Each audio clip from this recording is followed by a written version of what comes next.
Okay, so before I move on, what I'm talking about here is not what I'm promoting. I'm talking about what I've now found, right? Look, my wife, she has the worst disease known to mankind. I'm not dissing any of the other diseases that have killed our loved ones. Well, it's just that this one is the nightmare of people's, right? People have nightmares about this. And I don't have any options, and I'm in love with her. She's my woman. She's my everything, And so I'm going to go where the research takes me, right? I'm gonna look into this stuff. But having said that, I want to be very clear about this. I am not, by any stretch of the imagination, condoning the use of any of these psychedelic plant medicines, or what I'm going to refer to as entheogens from here on out, right? Entheogens, plant medicines that invoke some sort of a spiritual experience. They generate the theos. They generate the Lord, the God, the godliness of the universe. And for a split moment, you get a glimpse of that. That's the idea of what an entheogen. That's the root of the word entheogen. Is the root meaning is that it's the generation of the God in us all, right? Which can be then translated in Western civilization term, the God, the one, right? It's the experience that we have heard about in religious circles, right? The religious experience of becoming, knowing God, right? Except at a very different scale, very different, apparently. So again, not condoning this. It is illegal in the entire country. It is illegal in just about all parts of the planet, except the southern civilization, Central America, South America, and the such. So that's why we don't know much about this stuff. We don't know, but there's apparently a resurgence of it. Like last week, major news: Johns Hopkins Hospital has now opened up a psychedelic research center. Johns Hopkins, right? We're not talking about little, Temple of the New Light, in the little strip mall down in Azusa, right? We're talking about Johns Hopkins. It's like huge. They're big, and they have a lot of respect. And they're getting into it. So there seems to be some sort of a resurgence in this stuff, and so I'm intrigued to discover what the idea is. And so I've been thinking about it, saying, okay, how is this possible? So what apparently these entheogens do, which are used by the priests of native cultures, or we refer to them as shamans. There's different words for them. They've been using these entheogenic substances to, in essence, disassociate themselves and divine, if you will, the future, or to heal a particular human being. Or they're the doctors of these tribes, and this character type is seen all over the world, right? There's Russian shamans or shamans, whatever you call them. There's Indian shamans, meaning Western American shamans, like the Iroquois and the Cherokee, and then there's the Witoto tribes of Peru, and there's all sorts of shamanistic traditions. There's Armenian shamans, for example, that my parents took me to when I would have broken fingers or something like that. And they would use all these homeo weirdo remedies that worked. What do you know?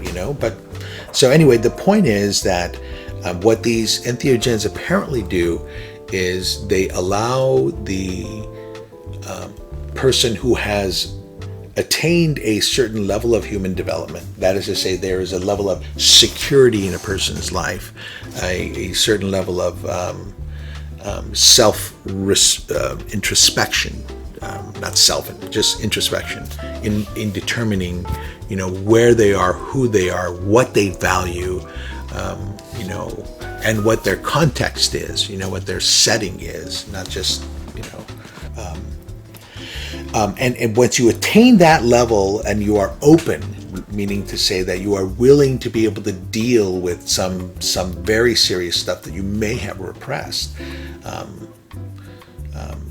then the controlled and guided and further integrated experience that comes about as a result of imbibing these entheogens is showing some incredible efficacy. I found a clinical trial, for example, that's being done on servicemen, military folks who are suffering from post-traumatic stress disorder. They're using MDMA to treat these folks, and they're seeing stupid results, meaning amazing results. Like 1 or 2, 5 or 6 sessions are causing folks to completely revert from the symptoms that they've been presenting as a result of the PTSD. And of course, there was a big period where a lot of psychologists were like, I want to get my hands on this stuff, not because I want to try it, well, maybe, but because it showed a lot of promise. You see, the problem with brain stuff, neurologists, there's a secret reference to neurologists. It's they diagnose an adios, because that's it. That's what else can you do? It's the brain, bro. We haven't unlocked that stuff yet. We're still working at it. Yeah. So what a lot of neurologists' job is to say it's this disease or it's that disease. Now, what you do about it, that's a whole different story. It's basically almost entirely about treating the symptoms until you transition out to another state of life or lack thereof, right? We don't know how to deal with this stuff. And so the idea here is that what if we could use these substances in people who have done the internal readiness work to be able to be open to what the findings are, and then they take this stuff inside, and apparently then their adult conscious mind is now apparently able to observe, and in so doing revisit subconscious experiences. So the subconscious and the conscious become one.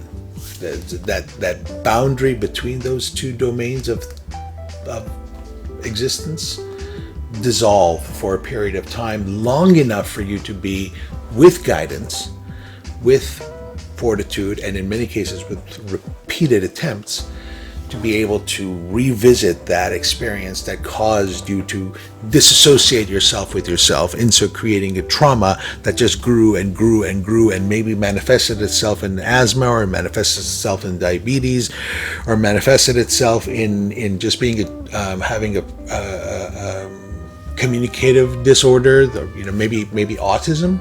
I don't know. I'll go there. Whatever it is, it manifests in that experience. And so the thinking is what Gabor Mate's, what I've learned from what this guy is saying is that if the person can revisit that state, they might be able to then exert some control over that experience, right? And in so doing, potentially reverse the ensuing effects of that trauma. So let me give you an example of what he's talking about, which is really interesting stuff. And I'm willing to bet, this has probably been explored by a lot of people. I came across it through this research line, but what basically the idea is that, think of it like this. So I think this is a good illustration. This is what this was an experience that I heard described in a YouTube video. It was an experience wherein the affected person who was suffering some debilitating disease was able to, over a period of time, through counseling and through the use of these entheogenic substances, be able to somehow determine that the cause his trauma was caused by his infant self, his toddler self, experiencing the stresses of his mother's challenging life, and then going through a lifetime of just constantly, wanting to defend his mother and love and protect his mother because of all of the sacrifices that this woman made for the child, right? And that intense amount of stress creates a physiology that maybe creates this disorder in the person, where the person has ADHD, or the person has manic depressive disorder, or he's bipolar or something like that, or suffers from epilepsy or something to that effect. So but as an infant, you weren't able to communicate with your mother about that stress. You weren't able to tell your mother, Mom, I need to stop feeling how horrible your life is. I know you think I'm not able to understand how horrible life is because you think I can't talk to you, but I don't need to be able to talk to you in order for me to be able to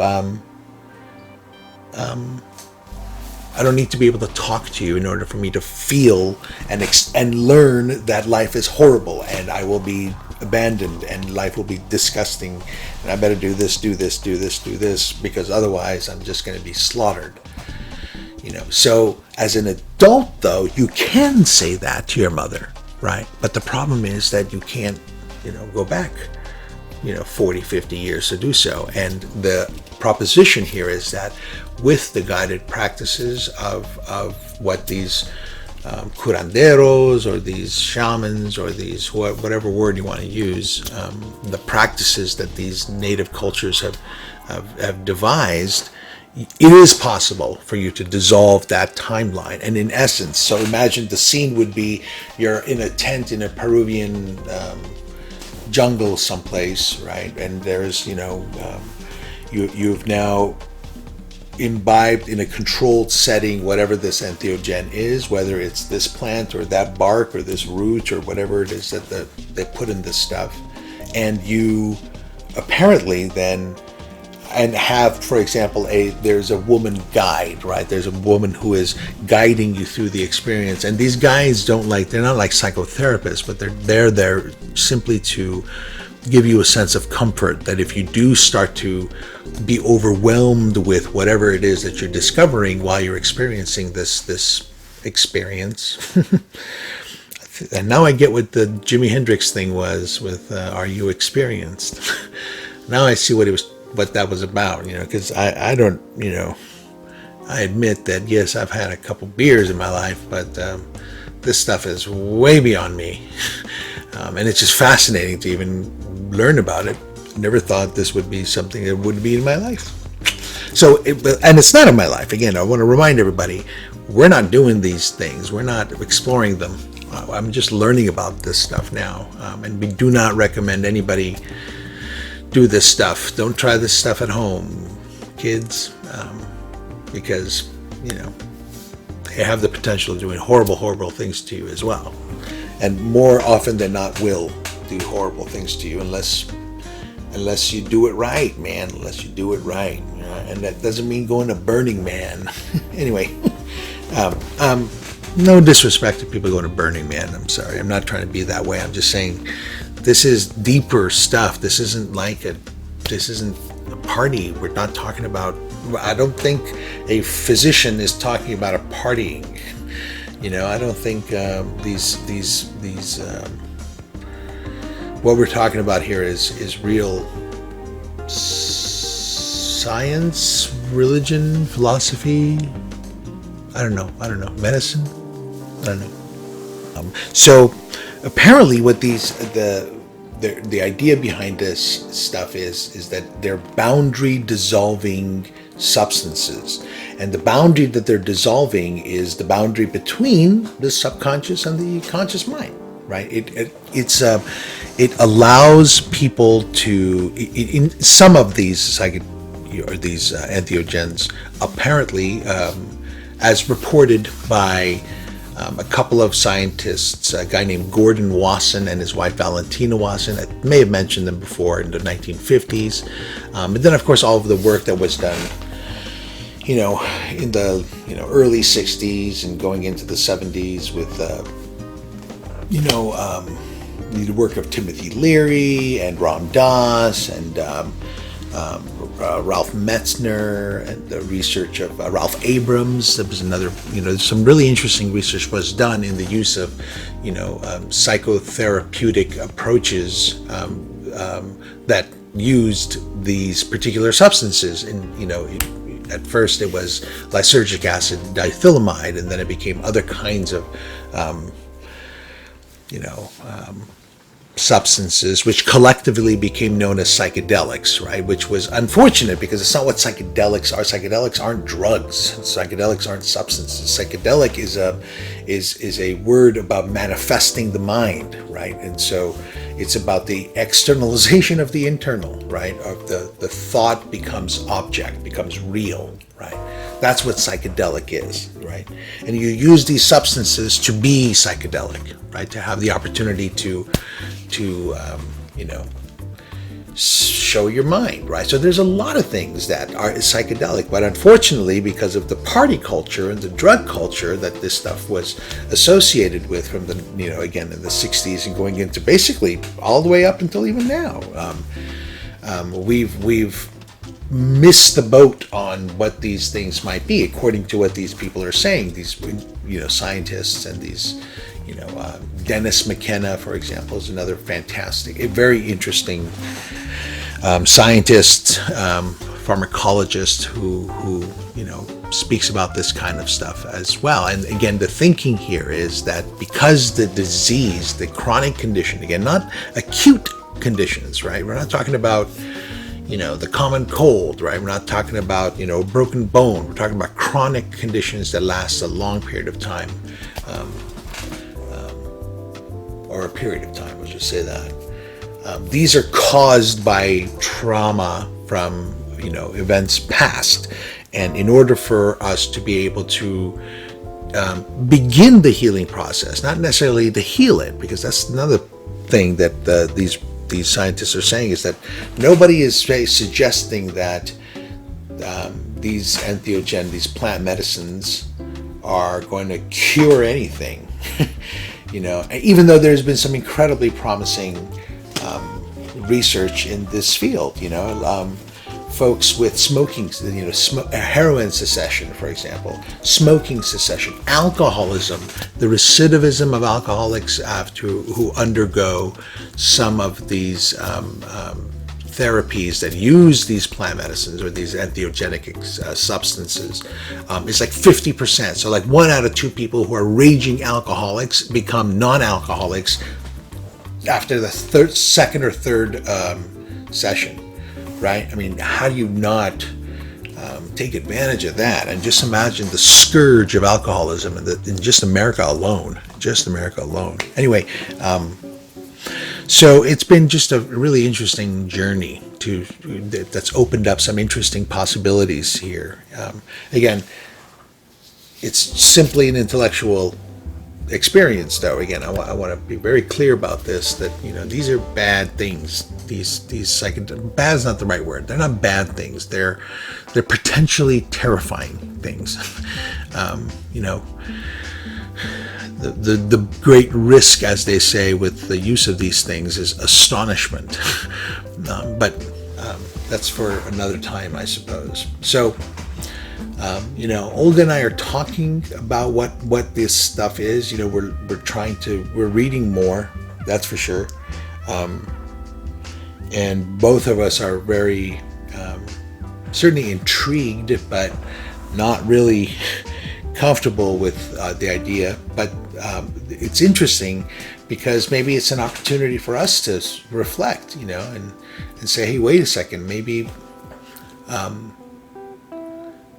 that's because that's what the society has set, as the expectation that these things are bad things, and it's interesting because, there are many cases Not many. I can't actually, not many. There are very few, but there are cases where people who have tried these kinds of therapies have really had bad experiences. So for example, people who suffer from mania should probably never try any of these entheogens, because there's apparently, according to what Gabor Mate was saying, high likelihood that mania will be triggered or extended or exacerbated, if you will. There are conditions that really unfortunately prevent some people from taking advantage of these potential therapies to solve some of these chronic conditions. But generally speaking, if you've done the work, if you didn't start doing the stuff when you were a 15-year-old at a Lynyrd Skynyrd party, and you understand the ritualistic, spiritualistic component associated with the use of these plant medicines for healing, then there's potential there. There's some potential for maybe reversing things that are said to not be able to be reversed. So am I saying that if Olga takes 5 grams of psilocybin, in a darkened room, that her ALS will go away? Absolutely not. That's not even remotely what the point is. But who knows, right? I mean, so don't try this at home, kiddies. But the big picture here is that this stuff is progressing and is continuing to progress. And there seems to be some interesting alternative ways to try to counteract some of these symptoms. Like, again, Olga is seeing some benefit from this Diana protocol regimen of supplements.